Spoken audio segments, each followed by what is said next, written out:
Mond. Paul Larsson. Kiitos kun katsot tämän videon. Hei, pitäisikö mennä ottaa kaljaa tänään muuten? En mä tiedä, mutta mua tekis jotenkin vähän mieli lapsia, tiedätkö, semmosia pieniä. Joo, sä oot kyllä Tostakin. pedofiili, mutta kaljaa tänään. Ui, kato, siinä on 2, jokaiselle 1. Oiskohan ne alle 12-vuotiaita, mitäpä veikkaat? Norman, mennään kauppaan! Joo, Älä puhu, mä oon niin keskittynyt. Joo. Ui, kato niitten pelissä, että ui jumala. Sä tarvitset apua. Normanin talolla. Moi äiti, moi Mrs. B. Moi Norman!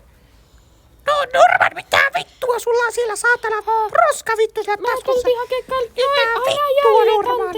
Ei saatana, kato sun kaveri, sillä saatana ei oo mikään porsas niinku sinä. Mä ajattelin, että kun mulla on aivot, niin mä en nyt mene sinne sisälle. No, kyllä sitten, aina kun mä heiltä mun persettä sun luokse. Otapa siitä Norman se saatana seksikeppi. Ui,